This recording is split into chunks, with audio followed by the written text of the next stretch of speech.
ఆంధ్రప్రదేశ్ రాష్ట్రానికి సంబంధించిన అభ్యర్థులు ఈ వీడియో గనుక చూస్తూ ఉంటే మీకు ఒక అలర్ట్ అండి. అంగన్వాడీ జాబ్స్ కోసం ఎదురు చూస్తున్నటువంటి అభ్యర్థులకు గుడ్ న్యూస్ రావడం జరిగింది. ఆంధ్రప్రదేశ్ రాష్ట్రంలో ఉన్నటువంటి 26 జిల్లాల్లో ఇప్పటికే 2 జిల్లాలకు సంబంధించిన అంగన్వాడీ జాబ్స్ నోటిఫికేషన్ రిలీజ్ చేశారు. అండ్ మిగిలినటువంటి 24 జిల్లాలు ఏవైతే ఉన్నాయో వాటికి సంబంధించి ఒక్కొక్కటిగా నోటిఫికేషన్స్ అనేవి విడుదల కాబోతున్నాయి. సో మనము ఏం చేస్తామంటే మన యూట్యూబ్ ఛానల్ ద్వారా నోటిఫికేషన్స్ ఏవైతే అంగన్వాడీ జాబ్స్కి రిలీజ్ అవుతాయో డిస్ట్రిక్ట్ వైజ్గా వాటన్నిటినీ కూడా మన ఛానల్లో అప్లోడ్ చేయడం జరుగుతుంది. ఇక్కడ ఉన్నటువంటి మెయిన్ డ్రాబ్యాక్ ఏంటి అంగన్వాడీ జాబ్స్కి అంటే ఆంధ్రప్రదేశ్ రాష్ట్ర వ్యాప్తంగా ఒకేసారి నోటిఫికేషన్స్ ఇవ్వరు. ఒక్కొక్కసారి ఒక్కొక్క జిల్లాకు సంబంధించిన నోటిఫికేషన్స్ విడుదల చేయడం జరుగుతుంది. దీనివల్ల ఏమవుతుంది అంటే మన జిల్లాకు సంబంధించిన నోటిఫికేషన్ ఎప్పుడు వచ్చిందో మనకు తెలియకుండానే లాస్ట్ డేట్ అయిపోయి ఉంటుంది. మనకి క్వాలిఫికేషన్ ఉన్న మనకి జాబ్ తెచ్చుకునే సత్తా ఉన్నప్పటికీ కూడా మనకి నోటిఫికేషన్ ఎప్పుడు వచ్చిందో ఎప్పుడు లాస్ట్ డేట్ అయిపోయిందో తెలియకపోవడం వల్ల మనం దానికి అప్లై చేసుకోకపోవడం వలన మనకి రావాల్సిన జాబ్ అనేది వేరే వాళ్ళు పొందే అవకాశం అయితే ఉంటుంది. కాబట్టి ఛానల్కి అయితే సబ్స్క్రైబ్ చేసి పెట్టుకోండి. ప్రతి ఒక్క జిల్లాకి సంబంధించి ఆంధ్రప్రదేశ్ అయినా తెలంగాణలో అయినా, తెలంగాణలో ఇంకా నోటిఫికేషన్స్ రాలేదు, ఇంకా డిలే అవుతుంది, ఇంకా 3 మంత్స్ పడుతుంది తెలంగాణలో నోటిఫికేషన్స్ రావడానికి. ఆంధ్రప్రదేశ్ రాష్ట్రంలో ఆల్రెడీ నోటిఫికేషన్స్ రావడం స్టార్ట్ అయ్యాయి. ఒక 1 వీక్ నుంచి మనకి నోటిఫికేషన్స్ విడుదల చేస్తున్నారు. సో ఇంకొక 2-3 మంత్స్లో అన్ని జిల్లాలకు సంబంధించిన నోటిఫికేషన్స్ వరుసగా ఒక్కొక్కటే రిలీజ్ చేస్తూ వచ్చేస్తారు. సో నేను ఒక్కొక్కటే మన ఛానల్లో అప్లోడ్ చేస్తూ వస్తాను. సో మీ జిల్లాకు సంబంధించి నోటిఫికేషన్ విడుదలైనప్పుడు మీరు చూసుకొని అప్లికేషన్ చేసుకోవడానికి ఈజీగా ఉంటుంది. ఈ అంగన్వాడీ జాబ్స్కి సంబంధించి మనకి ఏమి ఎక్స్ట్రా క్వాలిఫికేషన్స్ అవసరం లేదు. జస్ట్ మనం 10th క్లాస్ పాస్ అయి ఉంటే సరిపోతుంది. జాబ్ కూడా మనం ఎక్కడ చేయాల్సి ఉంటుంది అంటే విలేజ్లో అయితే మీ పంచాయతీ పరిధిలో మీకు పోస్టింగ్ అనేది ఇవ్వడం జరుగుతుంది. ఒకవేళ మీరు టౌన్లో కానీ లేదా సిటీలో కానీ ఉంటే మీ వార్డు పరిధిలో మీకు పోస్టింగ్ అనేది ఇస్తారు. అప్లికేషన్ ఫీజు కూడా ఏమి ఉండదు. డైరెక్ట్గా మనం అప్లై చేసుకోవాల్సి ఉంటుంది. డైరెక్ట్గా డాక్యుమెంట్ వెరిఫికేషన్ కోసం పిలుస్తారు. సో అప్లికేషన్ ఫీజు కూడా ఏమి ఉండదు కాబట్టి అప్లికేషన్ చేసి పెట్టండి. ఒకవేళ మీరు జాబ్కి సెలెక్ట్ అయితే డైరెక్ట్గా మీ డాక్యుమెంట్స్ తీసుకుని వెళ్ళి డాక్యుమెంట్ వెరిఫికేషన్ చేయించుకొని మీరు జాబ్లో జాయిన్ అయ్యే అవకాశం అయితే ఉంటుంది. ఈ వీడియోలో ఈ నోటిఫికేషన్ సంబంధించిన పూర్తి వివరాలు తెలియజేస్తాను. సో ఇలాంటి డైలీ జాబ్ అప్డేట్స్ మిస్ అవ్వకుండా పొందడానికి ఛానల్కి అయితే ఇప్పుడే సబ్స్క్రైబ్ చేసి పెట్టుకోండి. డియర్ ఫ్రెండ్స్, కాంపిటేటివ్ ఎగ్జామ్స్కి ప్రిపేర్ అయ్యేటువంటి అభ్యర్థులకు యూస్ఫుల్ అయ్యే విధంగా datatype.in అనే వెబ్సైట్ వాళ్ళు ఫ్రీగా అవైలబుల్లో మనకి టెస్టులను తీసుకురావడం జరిగింది. ఇందులో బయాలజీ సిరీస్, కెమిస్ట్రీ, క్వాంటిటివ్ యాప్టిట్యూడ్కి సంబంధించినటువంటి నెంబర్ ఆఫ్ క్వశ్చన్స్తో టెస్టులను అనేవి తీసుకుని వచ్చారు. సో ఈ టెస్టులను మనము డైలీ అటెంప్ట్ చేయడం ద్వారా మన కాంపిటేటివ్ ఎగ్జామినేషన్కి ప్రిపేర్ అవుతున్నాం కాబట్టి మన నాలెడ్జ్ అనేది ఈజీగా గెయిన్ అయ్యే అవకాశం అయితే ఉంటుంది. సో కాబట్టి కాంపిటేటివ్ ఎగ్జామ్స్కి ప్రిపేర్ అయ్యేటువంటి ప్రతి ఒక్క అభ్యర్థి కూడా ఈ datatype.in అనే వెబ్సైట్లో ఉన్నటువంటి ఈ ఫ్రీ టెస్టులని మీరు అటెంప్ట్ చేసి మీరు ఈజీగా నాలెడ్జ్ అయితే గెయిన్ చేసుకోవచ్చు. వెబ్సైట్ లింక్ను వీడియో కింద డిస్క్రిప్షన్లో ఇచ్చాను, ఒకసారి చెక్ చేయండి. డియర్ ఫ్రెండ్స్, అంగన్వాడీ జాబ్స్ని ఫిల్ చేయడానికి అఫీషియల్గా విడుదల చేసిన నోటిఫికేషన్ ఇది. మొదటగా మనం ఈ అంగన్వాడీ జాబ్స్కి అప్లై చేయడానికి మన దగ్గర ఈ సర్టిఫికేట్స్ తప్పనిసరిగా ఉండాలి. అండ్ ఇవి ఒరిజినల్స్ ఉండాలి, అలాగే జిరాక్స్ కాపీస్ కూడా మన దగ్గర ఉండాలి. సో మొదటిది ఏంటి అంటే రెసిడెన్సీ లేదా నేటివిటీ సర్టిఫికేట్. ఈ రెసిడెన్సీ లేదా నేటివిటీ సర్టిఫికేట్ ఏంటి అంటే మనము ఇదే ప్రాంతానికి సంబంధించిన వాళ్ళము అని తెలుసుకోవడానికి ఈ రెసిడెన్సీ లేదా నేటివిటీ సర్టిఫికేట్ అనేది ఉపయోగపడుతుంది. ఇది ఎంఆర్ఓ ఆఫీస్లో ఇస్తారు. 1 or 2 డేస్లో మనకి ఇవ్వడం జరుగుతుంది. మనం దానికి కావాల్సినటువంటి డాక్యుమెంట్స్ అన్నీ కూడా తీసుకొని సచివాలయంలో కానీ లేదా ఎంఆర్ఓ ఆఫీస్లో కానీ అడిగితే మనకి సర్టిఫికేట్ అనేది ఇస్తారు. సో అయితే ఈ సర్టిఫికేట్తో పాటుగా మనకి 10వ తరగతి మార్క్స్ కార్డ్ ఏదైతే ఉంటుందో అది తప్పనిసరిగా ఉండాలి. అలాగే పుట్టిన తేదీ కోసం మీ దగ్గర డేట్ ఆఫ్ బర్త్ సర్టిఫికేట్ ఉంటే ఓకే. ఒకవేళ డేట్ ఆఫ్ బర్త్ సర్టిఫికేట్ లేదు అనుకుంటే మీ 10వ తరగతి మార్క్స్ కార్డులో ఏదైతే డేట్ ఆఫ్ బర్త్ ఉంటుందో దాన్నే మీ డేట్ ఆఫ్ బర్త్గా తీసుకోవడం జరుగుతుంది. అలాగే కులము మరియు నివాసం, ఇది క్యాస్ట్ సర్టిఫికేట్. ఇది ఎస్సీ, ఎస్టీ, బీసీ, మనకి ఎస్సీలో 3 గ్రూపులుగా డివైడ్ చేశారు. ఎస్సీ గ్రూప్ 1, ఎస్సీ గ్రూప్ 2, అలాగే ఎస్సీ గ్రూప్ 3 అని. సో అందులో మీరు దేని కిందకు వస్తారని చూసుకొని దాని కింద ఎస్సీ క్యాస్ట్ సర్టిఫికేట్ తీసుకోండి. ఎస్టీ వాళ్ళందరికీ కూడా ఒకే సర్టిఫికేట్ ఇవ్వడం జరుగుతుంది. బీసీలో 5 గ్రూపులు ఉంటాయి. బీసీ ఏబిసిడిఈ అని ఉంటాయి. సో 5కి సంబంధించినటువంటి సర్టిఫికేట్ మీకు ఏది చెందుతుందో అది తీసుకోండి. ఇక వికలాంగులు ఎవరైనా, ఫిజికల్లీ హ్యాండిక్యాప్డ్ ఎవరైనా ఉంటే దానికి సంబంధించినటువంటి సర్టిఫికేట్ అనేది తీసుకోండి. ఫోటో అనేది తప్పనిసరిగా ఉండాలన్నమాట. ఇప్పుడు నేను చెప్పినటువంటి డాక్యుమెంట్స్ ఏవైతే ఉన్నాయో వీటన్నిటి రెడీ చేసి పెట్టుకోండి. సో రెడీ చేసి పెట్టుకున్న తర్వాత మనం ఏ విధంగా దీనికి అప్లికేషన్ చేయాలి అంటే మనకి ఒక అప్లికేషన్ ఫామ్ అనేది ఇస్తారు, పీడిఎఫ్. ఇది మనకి అప్లికేషన్ ఫామ్ పీడిఎఫ్. సో ఇక్కడ మనం డీటెయిల్స్ అనేవి ఫిల్ చేయాలి. రెవెన్యూ డివిజన్ అని ఉంది కదా, ఇక్కడ రెవెన్యూ డివిజన్ అనేది ఫిల్డ్ బై ఆఫీస్ అని ఉంది కదా బ్రాకెట్స్లో, కాబట్టి ఇది ఆఫీస్ వాళ్ళే ఫిల్ చేసుకుంటారు, మీరు ఫిల్ చేయాల్సిన అవసరం లేదు. ఐసిడిఎస్ ప్రాజెక్ట్ పేరు అని ఉంది కదా, ఇది మాత్రం మీరు ఫిల్ చేయాలి. ఈ మీ యొక్క ఐసిడిఎస్ ప్రాజెక్ట్ ఏదో మీకు తెలియకపోతే, ఆ ఐసిడిఎస్ ప్రాజెక్ట్ పేరు మీకు తెలియకపోతే మీ దగ్గరలో ఉన్నటువంటి అంగన్వాడీ సెంటర్కి వెళ్తే వాళ్ళు చెప్తారు. సో అది ఇక్కడ రాయండి.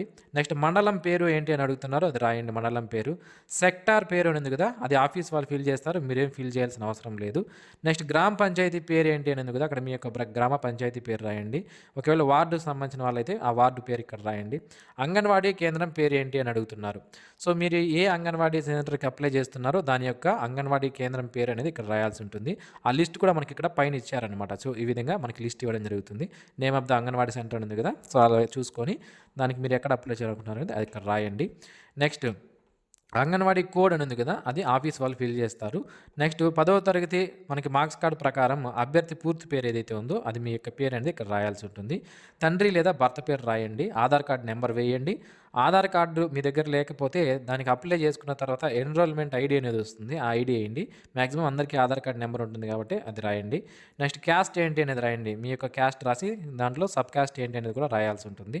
మీ యొక్క క్వాలిఫికేషన్స్ ఏంటి, 10th, ఇంటర్మీడియట్, డిప్లొమా, డిగ్రీ ఇలా ఏమన్నా ఉంటే వాటన్నిటిని కూడా ఇక్కడ రాసుకోవచ్చు. నెక్స్ట్ పుట్టిన తేదీ ఏదైతే ఉందో దాన్ని ఇక్కడ రాయండి. 1/7/2025 నాటికి మీ యొక్క ఏజ్ ఎంత అనేది ఇక్కడ వేయాల్సి ఉంటుంది. నెక్స్ట్ మొబైల్ నెంబరు, మీ యొక్క 10th క్లాస్లో ఎన్ని మార్కులు వచ్చాయో రాయండి. అలాగే మీరు ఒకవేళ ప్రీ స్కూల్ ట్రైనింగ్ లేదా ఇంటర్మీడియట్ బోర్డు ద్వారా కృషి స్కూల్ మేనేజ్మెంట్ ట్రైనింగ్ కోర్స్ కనుక కంప్లీట్ చేస్తుంటే దాన్ని ఎస్ అని ఇక్కడ రాయండి, లేకపోతే నో అని రాయండి. అభ్యర్థి వితంతువు అయితే ఎస్ అని, లేకపోతే నో అని రాయండి. అవును అయితే చిన్నపిల్లలు ఉన్నారా అయితే ఉన్నారు, లేకపోతే నో అని రాయండి. అంటే వితంతువు అయ్యింది, చిన్నపిల్లలు ఉన్నారా లేదా అని అడుగుతున్నారు ఇక్కడ, అది మీరు గమనించాలి. నెక్స్ట్ అభ్యర్థి అనాథ అయితే, అనాథ అంటే తల్లిదండ్రులు ఇద్దరు లేని వాళ్ళు ఎవరైతే ఉంటారో దానికి సంబంధించి గవర్నమెంట్ ఒక సర్టిఫికేట్ ఇస్తుంది, ఆ సర్టిఫికేట్ ఉంటే మీ దగ్గర ఇక్కడ అనాథ అని రాయండి, లేకపోతే అవసరం లేదు.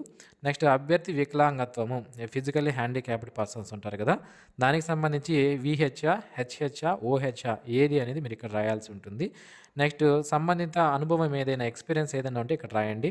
పోస్టల్ అడ్రస్ అనేది రాయండి. సో ఇవన్నీ ఫిల్ చేసిన తర్వాత ఇక్కడ ప్లేసు, డేటు వేసి అభ్యర్థి సంతకం దగ్గర మీ యొక్క సైన్ చేసి ఇక్కడ ఇచ్చినటువంటి సర్టిఫికేట్స్ ఏవైతే ఉన్నాయో వీటన్నిటిని కూడా జిరాక్స్ కాపీస్ అనేది పెట్టాల్సి ఉంటుందన్నమాట. మీకు అప్లికేబుల్ అయితే పెట్టండి. ఫర్ ఎగ్జాంపుల్ కొంతమందికి హ్యాండిక్యాప్డ్ కాకపోయినా ఆ సర్టిఫికేట్ పెట్టాల్సిన అవసరం లేదు. ఎవరికైతే అప్లికేబుల్ అవుతుందో ఆ సర్టిఫికేట్స్ మాత్రమే పెట్టాల్సి ఉంటుందన్నమాట, జిరాక్స్ కాపీస్. జిరాక్స్లు మాత్రమే పెట్టాలండి. ఆ జిరాక్స్ల పైన గెజిటెడ్ ఆఫీసర్ దగ్గర సైన్ చేయించుకోవాలి. సో ఇప్పుడు మీకు అప్లికేషన్ ఫామ్ ఫిల్ చేశారు కదా, దాని వెనకాల మీ సర్టిఫికేట్స్ పిన్ చేసుకొని దాని గెజిటెడ్ ఆఫీసర్కి సైన్ చేసుకొని వాళ్ళు ఒక అడ్రస్ అనేది చెప్తారు, అది ఎక్కడ ఇవ్వాలో మన యొక్క అప్లికేషన్ ఫామ్ అనేది చెప్తారు. సో ఈ నోటిఫికేషన్ మనకి ఎక్కడి నుంచి రావడం జరిగింది అంటే అనంతపురం జిల్లాలో ఉన్నటువంటి 11 ఐసిడిఎస్ ప్రాజెక్టుల్లో ఖాళీగా ఉన్న 96 జాబ్స్ను ఫిల్ చేయడానికి మనకి అఫీషియల్గా నోటిఫికేషన్ రిలీజ్ చేశారు. సో ఇందులో 10వ తరగతి పాస్ అయినటువంటి అభ్యర్థులు అంగన్వాడీ కార్యకర్త, అంగన్వాడీ సహాయకుల పోస్టులకి అప్లికేషన్ చేసుకోవచ్చు. 21 నుంచి 35 సంవత్సరాల మధ్యలో ఏజ్ ఉండాలి. ఎవరైనా ఎస్సీ ఎస్టీ హ్యాబిటేషన్ సంబంధించిన వాళ్ళు 21 సంవత్సరాల వాళ్ళు లేకపోతే 18 సంవత్సరాల వయసు ఉన్నటువంటి అభ్యర్థులను కూడా పరిగణలోకి తీసుకోవడం జరుగుతుంది. అండ్ ఇక్కడ ఎస్సీ ఎస్టీ హ్యాబిటేషన్స్ కాలనీస్ ఏవైతే ఉంటాయో అక్కడ ఎస్సీ ఎస్టీ వాళ్ళకి మాత్రమే పోస్టింగ్స్ అనేవి ఇవ్వడం జరుగుతుంది, అది మీరు గమనించాలి. ఇక అంగన్వాడీ కార్యకర్త పోస్టుకి 11,500 రూపాయలు, అంగన్వాడీ సహాయకుల పోస్టులకి 7,000 రూపాయల శాలరీ పర్ మంత్ ఇవ్వడం జరుగుతుంది. రూల్ ఆఫ్ రిజర్వేషన్ ప్రకారం మనకి పోస్టులు ఫిల్ చేయడం జరుగుతుంది అనమాట. సో అయితే ఈ జాబ్స్కి సంబంధించి ఎక్కడెక్కడ ఎన్ని జాబ్స్ ఉన్నాయి అనేది మనకి ఇక్కడ క్లియర్గా ఇచ్చారు. అనంతపురం అర్బన్లో 8 పోస్టులు ఉన్నాయి, అనంతపురం రూరల్లో 7 పోస్టులు, సింగనమలలో 10, నార్పాలలో 12, తాడిపత్రిలో 14, గుత్తిలో 8, ఉరవకొండలో 12, కళ్యాణదుర్గంలో 6, కనేకల్లో 6, కంబందూరులో 3, రాయదుర్గంలో 6 పోస్టులు, టోటల్గా 92 జాబ్స్ కోసం మనకి నోటిఫికేషన్ అనేది రిలీజ్ చేశారు. ఈ విధంగా మనకి అంగన్వాడీ వర్కర్ వేకెన్సీస్ 14 ఉన్నాయి, అంగన్వాడీ హెల్పర్ వేకెన్సీస్ 78 ఇవ్వడం జరిగింది. ఎక్కడెక్కడ ఏ వేకెన్సీ ఉంది, అది ఏ క్యాస్ట్ వారికి రిజర్వేషన్ చేయబడి ఉంది పోస్ట్ అనేది మనకి ఇక్కడ క్లియర్గా మెన్షన్ చేశారు. ఈ పీడిఎఫ్ ఇవ్వడం జరిగింది కదా, ఈ పీడిఎఫ్లోనే క్లియర్గా ఇచ్చారు. సో ఒకసారి ఈ పీడిఎఫ్ అనేది డౌన్లోడ్ చేసుకోండి. డౌన్లోడ్ చేసుకొని మీ ప్రాంతంలో వేకెన్సీ ఉందా లేదా, అది మీ క్యాస్ట్కి రిజర్వేషన్ చేయబడి ఉందా లేదా అనేది మీరు చూసుకొని అప్లికేషన్ చేసుకోవచ్చు. ఓసీ అని ఉంటే ఏ క్యాస్ట్ వారైనా అప్లికేషన్ చేసుకోవచ్చండి. ఎస్సీ, ఎస్టీ, బీసీ ఇవి ఉంటే మాత్రం అదే క్యాస్ట్‌కి సంబంధించిన వాళ్ళు మాత్రమే అప్లికేషన్ చేసుకోవాల్సి ఉంటుంది. ఈ విధంగా చూసుకొని అప్లికేషన్ చేసుకోండి. ఈ అప్లికేషన్ రెడీ చేసుకున్న తర్వాత మీ దగ్గరలో ఉన్నటువంటి ఐసీడీఎస్ ఆఫీస్ అనేది ఒకటి ఉంటుందన్నమాట. ఆ ఐసీడీఎస్ ప్రాజెక్ట్ ఆఫీస్‌కి వెళ్ళి మీరు అక్కడ మీ యొక్క అప్లికేషన్స్ అనే వాళ్ళకి ఇస్తే వాళ్ళు మీకు ఒక రిసిప్ట్ అనేది ఇస్తారు. ఆ రిసిప్ట్ ఏ విధంగా ఉంటుంది అంటే ఇప్పుడు మీకు చూపిస్తాను చూడండి. సో ఇది రసీదు. ఇది ఉంది కదా రసీదు అని ఈ రిసిప్ట్ ఇస్తారు మీకు. ఆ రిసిప్ట్ మీ దగ్గర పెట్టుకోండి. తర్వాత మీరు జాబ్‌కి సెలెక్ట్ అయితే మొత్తం సెలక్షన్ అంతా దానిపైనే ఆధారపడి ఉంటుంది. ఇక మనకి నోటిఫికేషన్‌కి సంబంధించి 24వ తేదీ నుంచి అప్లికేషన్స్ తీసుకుంటారు. అప్లికేషన్స్ చేసుకోవడానికి లాస్ట్ డేట్ వచ్చి 31/12/2025 లోపు అప్లికేషన్స్ అనేవి మనము వాళ్ళకి సబ్మిట్ చేయాల్సి ఉంటుందన్నమాట. ఓకే. సో ఇది ఈ నోటిఫికేషన్‌కి సంబంధించి ఆంధ్రప్రదేశ్ రాష్ట్రంలో ఉన్నటువంటి మిగిలిన జిల్లాలు ఏవైతే ఉన్నాయో ప్రెజెంట్ 2 జిల్లాల్లో మనకి నోటిఫికేషన్స్ ఇచ్చారు. ఒకటి వచ్చి మనకి సత్యసాయి జిల్లాలో ఇవ్వడం జరిగింది. దీనికి సంబంధించి సెపరేట్ వీడియో చేశాను. అలాగే అనంతపురం జిల్లాకి ఇప్పుడు మనం నోటిఫికేషన్ చెప్పుకుంటున్నాము. మిగిలిన జిల్లాలు ఏవైతే ఉన్నాయో వాటన్నిటికి సంబంధించిన నోటిఫికేషన్స్ కూడా అతి త్వరలోనే విడుదల కాబోతున్నాయి. వచ్చినప్పుడు మన ఛానల్ ద్వారా నేను మీకు తెలియజేస్తాను. మిస్ అవ్వకుండా ఉండడానికి ఛానల్‌కు సబ్స్క్రైబ్ చేసుకోండి. Thanks for watching this video. మీ అనంతపురం మరియు సత్యసాయి జిల్లాకు సంబంధించిన ఫ్రెండ్స్ ఎవరైనా ఉంటే ఈ వీడియోని వాళ్ళకి తప్పనిసరిగా షేర్ చేయండి. Thank you. Have a nice day friends.